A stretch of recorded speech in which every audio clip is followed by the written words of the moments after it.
está mal asesorado el expresidente. No hay mejor manera de determinar que un juicio no es objetivo si es que no te defiendes. Está Alejandro Salas, muy buenas noches, después de mucho tiempo. Jesús, ¿cómo estás? ¿Qué tal? Qué gusto saludarte. Gracias Bien, por la invitación. bien. En este contexto, ves qué está pasando en la ciudad de Lima, y a mí sí me sorprende, bueno, no debería sorprenderme, pero la inacción es lo que me molesta y seguramente la mayoría de personas que nos escuchan y nos ven. Bueno, te estás refiriendo al incendio específicamente. Sí, claro, por Sí, supuesto. es absolutamente lamentable. ¿Cuántas familias afectadas? Y no he escuchado un pronunciamiento del alcalde de Lima. No lo he visto todo el día, son No, 25 horas no lo he de escuchado. desarrollo de incendio, no Y se él sabe es- dónde está. Él es el principal responsable de esta situación. Y él tiene que darle la cara a la ciudad y olvidarse que está en campaña política.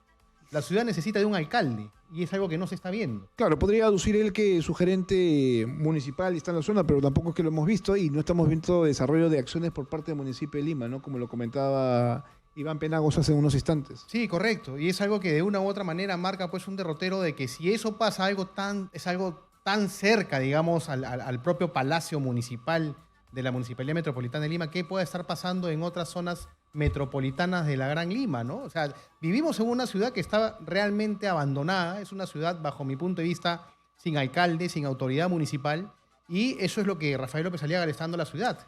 Esto va más allá de cualquier tipo de interpretación política, en el sentido de que siempre ves que él se defiende con que somos caviares, que somos mermeleros, en el caso de los periodistas, ¿no? Porque aquí, a ver, yo en ejercicio profesional he visto autoridades que han reaccionado de inmediato, ¿no? Tratando en todo caso de ver cuál es la magnitud del problema y luego tratar de, pues, darle algún tipo de solución a las personas que pierden Exitosa. absolutamente todo, ¿no? Es que todos sus planes han caído en el vacío, Mira, Jesús. lo he visto bueno, Alberto Andrade en el incendio de Mesa Redonda en el 2001, trabajando todo el día. He visto a Lucho Castañeda, he visto a quienes él considera por detrás, muy por detrás de estas dos personas que acabo de mencionar, como Susana Villarán o el ex alcalde que fue sacado del cargo, que no me acuerdo, el de Miraflores. Muñoz. ¿Ah? Muñoz. Muñoz, ¿no es cierto? Bueno, pasaba algo y automáticamente iban, porque ese es su rol finalmente. Parece que Definitivamente. Rafael Claro. López lo ha obviado de alguna manera, ¿no? No solamente lo obviado, sino que recuerda que cuando él inicia la gestión municipal hace todo un programa, ¿no es cierto? Un plan y una planificación justamente en la zona comercial del centro de Lima para que no ingresen ambulantes, prohibió los almacenes. Puso rejas, tienes Todo razón. todo fue mentira. Puso O sea, rejas. todo fue mentira, pues. Sí, Si no ha podido con esa parte del centro de Lima, ¿tú crees que va a poder con el país? bueno, no lo sé. Que no nos engañe, pues. Eso No, en no. realidad. Que no nos engañe, López Aliaga. Hay una cosa que es importante, ¿no? Porque parece que no lo advierten todavía, y es que el dato mata el relato. Entonces, todo el mundo tiene su propia narrativa, todo el mundo tiene su propia justificación para tratar, en todo caso, de no asumir sus responsabilidades, ¿no? Entonces, seguramente él tendrá algo que decir más adelante, que seguramente lo estuvo monitoreando desde su casa, no lo sé. De pronto. ¿No? Entonces, los datos son concretos, son hechos que se van presentando. Hasta este momento no aparece, no hay alguien que haya informado dónde está el alcalde de Lima en una situación tan crítica como esta. Imagínate tú si hubieran muerto personas y no tengamos al alcalde de Lima en su real dimensión como autoridad. Y que el incendio sigue, ¿eh? Sí, Y claro. que no llama... Y va a seguir hasta el jueves. Y seguramente. Y en ese interín, ojalá que nadie dañe su integridad ni su vida, ¿no? Y apuntemos esto, ¿no? Porque aunque suena reiterativo, aquí hay personas que tienen responsabilidad, por ejemplo, en la falta de fiscalización, ¿no? Que es importante, posiblemente corrupción, porque claro, si hay almacenes de este tipo que están funcionando a vista y paciencia de todos, es porque alguien ha pagado por debajo para seguir funcionando, ¿no? Definitivamente. O sea, a ver, si estamos hablando de la informalidad que causa daño, de esa informalidad perversa que de una u otra forma pues va a poder inclusive hasta quitar vidas, definitivamente estamos hablando de una situación sumamente grave en donde quien tendría que darle la cara a la ciudad es el alcalde, como te voy a repetir, ¿no? Pero ahora te vas dando cuenta que esto es transversal, ¿no? Porque claro, o sea, atañe a todo el ejercicio de actividades en el país. O sea, no hay, yo lo decía la vez pasada, o sea, no hay nadie que se salve, ni la empresa formal, ni la informal, o sea, todos tienen serios problemas en ese sentido, ¿no? Lo que pasa es De no hacer caso a las leyes, porque a la larga justamente es eso, ¿no? O sea, la ley está, pero todo el mundo está buscando la manera de saltársela de alguna manera, ¿no? Y más bien eso se ha hecho ya costumbre en nuestro país. Recordemos el incendio que hubo en las Malvinas, donde en containers se murieron personas incendiadas por sobreexplotarlas laboralmente. Entonces vivimos pues en una situación en la cual justamente las autoridades municipales, porque son temas municipales, no hacen absolutamente nada por cambiar fundamentalmente aquellas autoridades municipales que son electas por Lima, ¿no? Como López Aliaga. Este incendio es responsabilidad de Lima Metropolitana y él está en la obligación de dar la cara y dar un pronunciamiento. Bien, perfecto. Vamos dejando este tema que por ahora, aunque lo vamos a seguir desarrollando a lo largo de los minutos que le restan a este programa. Gracias por venir. Se ha iniciado hoy día el juicio oral público seguido contra el expresidente Pedro Castillo y él asume de que ya esto está zanjado y que lo van a condenar. Porque eso es lo que yo he entendido de sus palabras, al menos el día de hoy. No acepta ningún tipo de responsabilidad. Es más, se ha apuntado algo que él dijo que me parece interesante, ¿no? Dice, no me puedo someter a un juicio oral donde todo parece estar confinado, dice, ¿no? En condición de expresidente o presidente secuestrado en Barbadillo, no puedo exponer a mi abogado ante un juicio que es una pantomima. Él considera que esto es una pantomima y ha retirado a los 4 abogados que había él presentado ante el Ministerio Público y ante el juzgado que lo está por sentenciar. Entonces, esto para mí, por lo pronto, es una estrategia dilatoria. ¿Tú consideras que eso es así? Yo creo que está mal asesorado el presidente. No hay mejor manera de determinar que un juicio no es objetivo si es que no te defiendes. Porque si el abogado en un proceso judicial, y te lo dice un abogado que litiga también, tiene argumentos sólidos y pruebas sólidas para poder decirle al colegiado que lo que se imputa no es un delito y que a vista y paciencia del desarrollo del proceso, a esos elementos probatorios, a esos argumentos que se fundamentan, no se les hace caso, pues ahí recién puedes partir de esa premisa. Simplemente fue un proceso que no fue justo. Ok, parece que no le han dicho al señor Pedro Castillo que la defensa es irrenunciable, que de alguna u otra manera él va a tener que tener una defensa que haga algo en su condición, ¿no es cierto?, de imputado. A eso me refiero cuando te digo que estaba mal asesorado, ¿no? Okay. Pero considero que hay un sector seguramente de muchos lo que le hablan al oído que lo quieren utilizar políticamente, ¿no? Ok, Walter Ayala estuvo ayer con nosotros y con él hemos sostenido diálogos en algún momento sobre esta situación y él infiere de que no hay un delito de rebelión. En realidad no lo infiere, sino que lo dice de manera contundente porque, claro, está tipificado, ¿no es cierto? Señalando de que nunca hubo el levantamiento en armas, que ese es el argumento central del delito de rebelión. Yo también lo noto de esa manera, pero digamos que aquí hay una investigación previa y ya una denuncia ante el Poder Judicial que tiene justamente que merituar lo que ha expuesto el fiscal en su acusación. Entonces el fiscal dice que sí, pues que hubo rebelión, que hubo abuso de autoridad y además perturbación seria, ¿no es cierto?, del orden público. Yo considero que sí lo hubo. Y yo considero que, si bien es cierto, no se ejecutó el golpe de Estado no, al 100%, sí hubo un direccionamiento, es decir, sí hubo una decisión tomada. Y no en ese momento, sino con anticipación, es decir, que hubo algo conversado, ¿no? Mira, cuando el expresidente da esa lectura, por supuesto, yo en ese momento era ministro. Tú renuncias, eres el primero a renunciar, lo sé perfectamente porque hicimos el seguimiento correspondiente. A los 3 minutos, 5 minutos, renuncio. ¿Pero por qué renuncias? Porque considerabas que porque no era constitucional, por supuesto. O sea, estás irrumpiendo el orden constitucional y se lo manifesté. O sea, esperé para poder manifestarle ese hecho.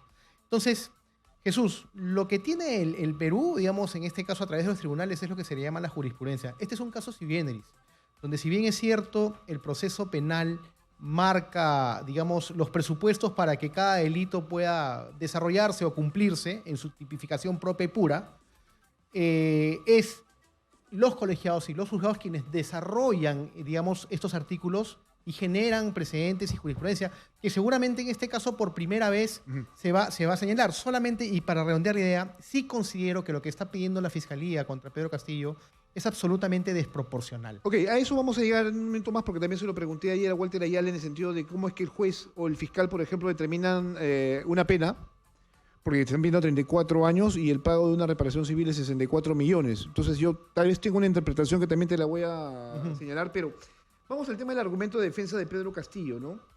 Dice que...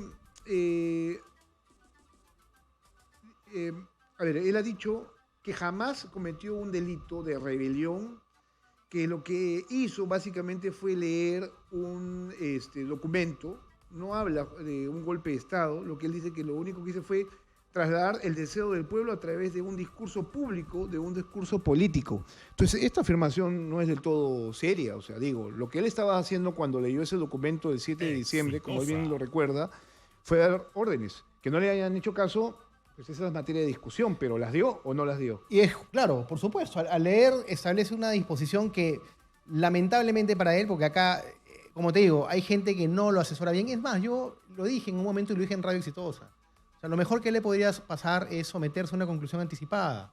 Porque o sea, efectivamente leyó ese nefasto discurso, que no debió hacerlo nunca, y que le entregó el país a la señora Boluarte, que ya vemos cómo lo tiene. Pedro Castillo salió con 6 carpetas fiscales. Dina Boluarte ya tiene 9 carpetas fiscales, ¿no? O sea, si querían hacer algún tipo de comparativo. Sin embargo, creo que de una u otra manera la justicia hoy debe marcar un paso, debe abrir un paso de la interpretación y el desarrollo jurisprudencial de esto.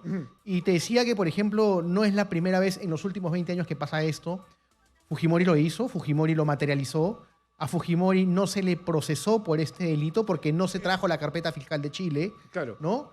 Claro. Y el ministro de Fujimori que mayor pena tuvo fue un ministro de 10 años, que con conversión de la pena salió a los 3 años. Ok, sí.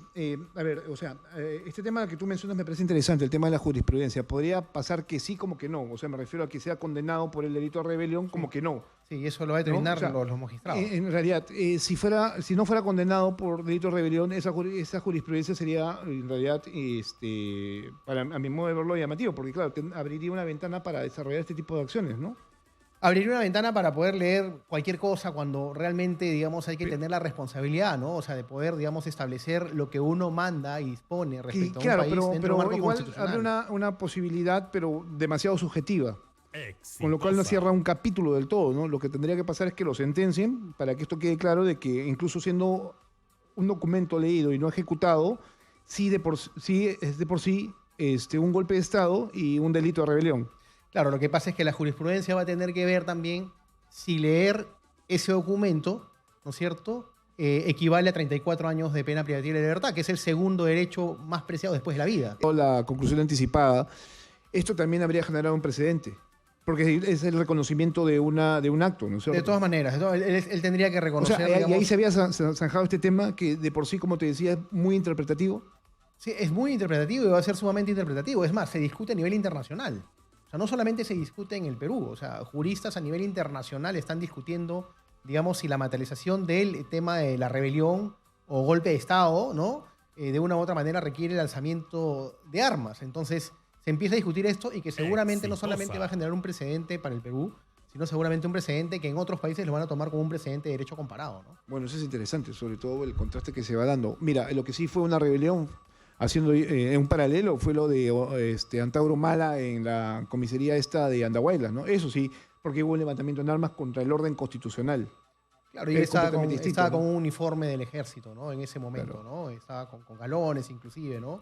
Estaba con tropa. Entonces, de una u otra manera son dos configuraciones que, digamos, dentro del marco comparativo son absolutamente distintas. Ujú. Pero cuando las tratas de calzar en un marco de un presupuesto procesal penal, tipificación penal, ves que, digamos, cómo haces y comparas los presupuestos de ambas situaciones Claro, para ah, decir, es rebelión. Claro, a lo que voy justamente es el tema de la argumentación, porque si tú eres abogado vas a utilizar justamente ese elemento como para tener para planteárselo al juez, ¿no? Y por eso te manifiesto que él se debió defender en juicio y después del desarrollo del proceso, si es que encontraba que el juicio no era un juicio objetivo, pues mostrarlo y demostrarlo con la defensa que tuvo a través de sus abogados, que no fue un proceso, pues, digamos, dentro del marco de la objetividad, ¿no? No ahorita, ¿no? Bueno, Castillo tiene todo un discurso bastante cerrado respecto a lo que significa él, ¿no? Y su representación, y lo que significa él, me refiero como representante del pueblo. Ese siempre ha sido su discurso, ¿no? Yo no sé si en ese momento el pueblo, es decir, nosotros hubiéramos querido, ¿no es cierto?, que se altere el orden democrático, ¿no? No, lo que pasa es que, y eso yo sí te lo puedo decir, Jesús, más allá de la incorrecta forma digamos, de irrumpir el orden constitucional, Castillo fue un presidente que salió con un 33% de aprobación. O sea, y un 33% de aprobación que no era Lima. Sí, claro, pero ese ¿No? 33% de aprobación era justamente quienes habían votado por él, y estoy hablando del sur. Y ese 33%... ¿no? Es el que se levanta. Y es el que va a volver a ir a las urnas en el 2026 y siente que el Estado no hace nada por ellos. Es cuando lo escuchas hablar al expresidente de pueblo, se refiere a ellos. Y ellos van a volver a ir a las urnas. Claro, pero tampoco es que hay un entendimiento respecto a quién era Pedro Castillo en su momento. Cometió una serie de errores, discúlpame, pero no es completamente indefendible, ¿no? Mira, independientemente de los errores que pudo haber cometido, porque nadie nace sabiendo ser presidente, yo creo que sí, Jesús desde un primer momento, y eso es claramente marcado, este Congreso de la República, la gran mayoría parlamentaria, no quiso centrarle un puente de gobernabilidad y ayudarlo a gobernar el país. Simplemente recibió todo tipo de ataques, hasta racistas inclusive, ¿no? Y simplemente lo arrinconaron. Bueno, pero todas las semanas eran pedidos de vacancia. Yo no estoy justificando a este Congreso, que es repudiable también, casi al mismo nivel de lo que fue el inicio del gobierno de Pedro Castillo. Tuvo, por ejemplo, de inmediato un desarrollo confrontacional, colocando a Guido Bellido como presidente del Consejo de Ministros. Pues es más impresentable que eso no hay, ¿no? Pero Jesús, y luego a personajes que le eran de alguna manera funcionales. Y entiendo que Iber Maraví va a ser su abogado, ¿no? Y fue su ministro de Trabajo. De manera inicial. ¿Y sabes lo que hizo Iber Maraví ni viene ingresando al Ministerio de Trabajo, ¿no es cierto? ¿Te acuerdas o no? Dime cuál de las acciones, ¿no? ¿Qué crees que hizo? Fue a escribir su sindicato, el FENATE, ¿o no te acuerdas? Ya que después simplemente se le retiró de la relación claro, de sindicatos, ¿no es cierto? Claro, O sea, lo tuvieron que sacar porque obviamente tenía ya. toda una, Pero independientemente una de esta repercusión situación, si dañina vamos, en a el hablar, sistema de, educativo, si vamos ¿no? a hablar de un marco, digamos, democrático, de un gobierno que fue vapuleado y arrinconado, Jesús, yo hago una pregunta y le hago una pregunta a los oyentes y televidentes de Radio Exitosa, ¿no? Imagínense ustedes a un ministro de Pedro Castillo que le pase o que haga lo que hizo Santibáñez en Cuarto Poder.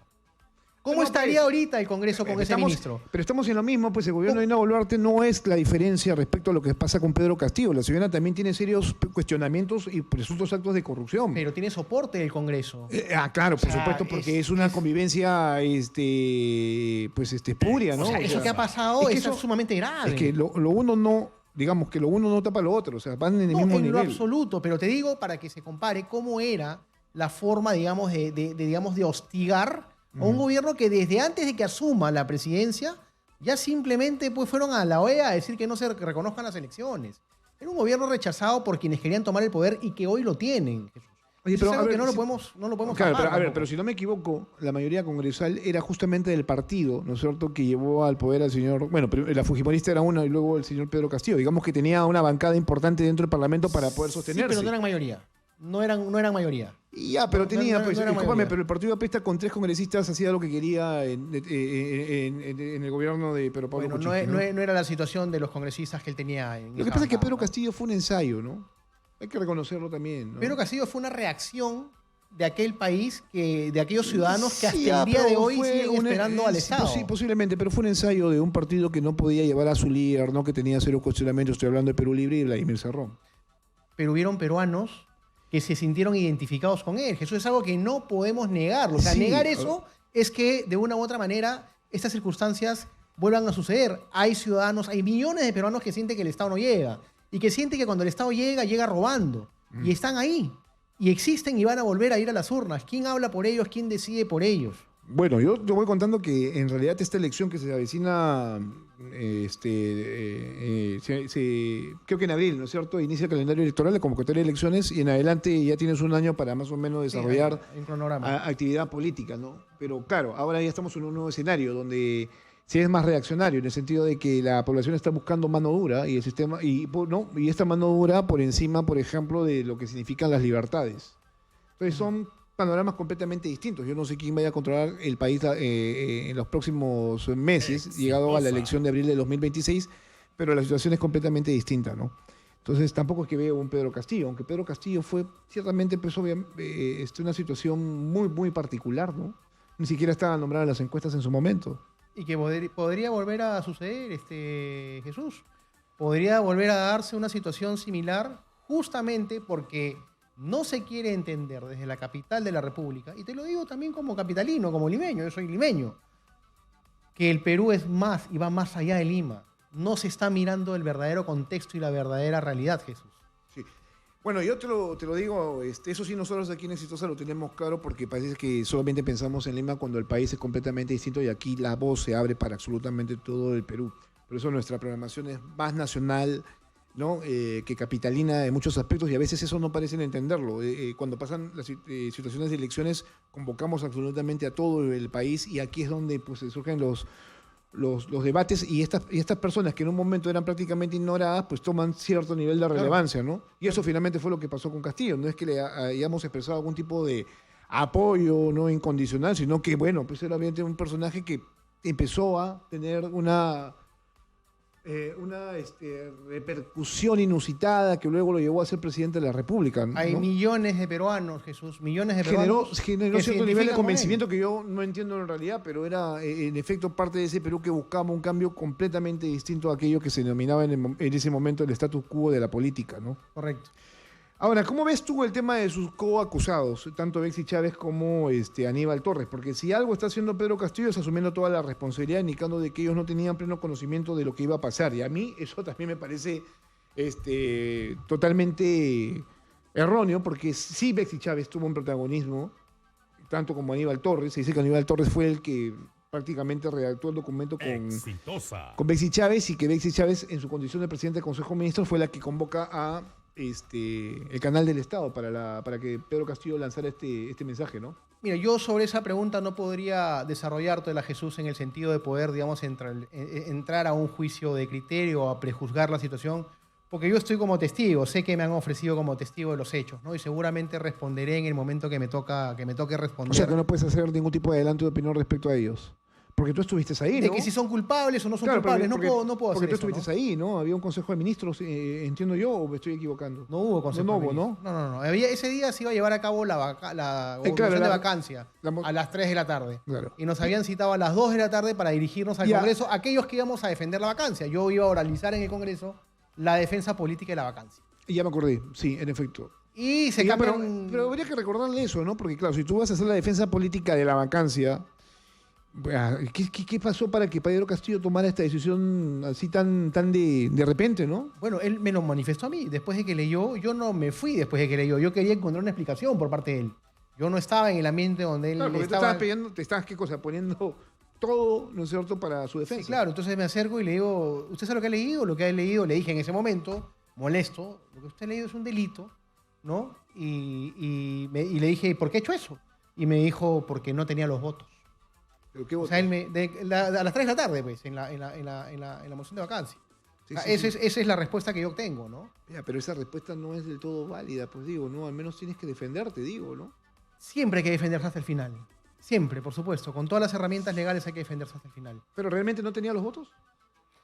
Nosotros habíamos hecho un conteo el día anterior y en el peor de los escenarios llegaban a 82 o a 83 votos en el Congreso. Habíamos hecho a nivel de los distintos coordinadores parlamentarios de los ministerios un sondeo y el peor escenario era 83 votos.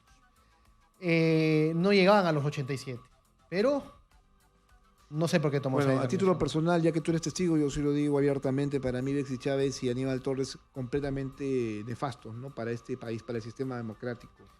Gente que desde un primer momento pues, conspiró en contra también conspiró obviamente en contra, ¿no? De alguna manera, porque lo llevaron justamente a esta situación. Una situación que nunca debió darse. Yo creo que él, desesperado, se dejó, digamos, mal llevar. Ya o hay un libro, Jesús, porque todos han querido ser héroes supuestamente de esta situación, ¿no? Sí, bueno. Héroes entre comillas. Lo entiendo perfectamente. Que dice que le hicieron una operación psicológica, ¿no? Sé por dónde, bueno, Harvey Colchado ha dicho eso. Bueno, ahí está en un libro, ¿no? El Congreso en ese momento, escuchaba a Patricia Chirinos decirle que ellos consiguieron esto. Bueno, la verdad que el único que se puso la soga al cuello fue Pedro Castillo. Sí. Claro, posiblemente motivado, llevado, pero fue el único que tomó una decisión de ese tipo, porque no supo calcular el escenario, ¿no? Existieron, después de esas versiones, de esas operaciones psicológicas trascendidos, que lo que se le había mandado a decir era que en las próximas horas su familia iba a ser detenida, ¿no? O sea, iban a apresar a su familia, ¿no? Y recordemos también la fiscalía en ese momento cómo actuaba, ¿no? Era la fiscalía de Patricia Benavides, ¿no? Entonces, definitivamente algo lo llevó a hacer lo que hizo, no estuvo bien, estuvo mal y hoy está afrontando lamentablemente este proceso, ¿no? Sí, con su familia afuera también, porque sí, a la larga sí se permitió que su familia se diera fuera del país, ¿no? Como que sí se le dio ese salvoconducto para que al menos esté tranquilo en ese sentido, ¿no? Porque la idea de él era también refugiarse en la Embajada de México. Mira, eso no lo sé, porque en realidad eso nunca fue un tema de conversación. Pero si vas con toda tu familia, ¿no es cierto? Escoltada a la Embajada de México, ¿para qué crees que es? Exitosa. No, porque no se va a quedar, ¿no? Pero en todo caso hubiese leído pues ese documento en la misma embajada, ¿no? ¿Para qué la leí en Palacio? Debió leerlo en la Embajada de México, pues, ¿no? Digo yo, ¿no? O sea, hay muchos puntos que por supuesto solamente él podría aclarar, ¿no? Ok, ¿cuánto tiempo podría demorar esto en el peor de los casos? Son 4 acusados, ¿no? Yo estimo más o menos que entre marzo y abril del próximo año debería estar Ok, dictándose una sentencia. ¿quién te aporta a ti como testigo? Me aportó en un momento Roberto Sánchez, que ha sido excluido del proceso. La Claro, Suprema ahí lo lo ha sacan, excluido. lo separan, pero ¿no? entiendo también que la Fiscalía me ha incorporado, y te lo digo porque se hizo público a través de un medio de comunicación la relación de testigos que habían sido ofrecidos, y salía que a mí me había ofrecido tanto Roberto Sánchez, que estuvo en ese momento conmigo en el Salón Quiñones, contigo a la lectura, y el Ministerio Público, ¿no? Sí, bueno, en un principio creo que a Roberto Sánchez se le imputaba el hecho de haber coordinado también parte del discurso, ¿no? Y luego... Se le imputaba una frase, o sea... Y luego creo que una llamada o no sé qué... No, él entra al salón y ¿Qué? lo Ok. que se escucha es que como que él festeja Ujú. la lectura. Por el entonces, país. Algo así, ¿no? O sea, y bueno, y por eso lo incorporan en el proceso, ¿no? Alejandro, gracias, por venir el día de hoy. Creo que es importante siempre contextualizar este tipo de situaciones, sobre todo cuando un juicio oral se inicia y que tiene como protagonista a un presidente.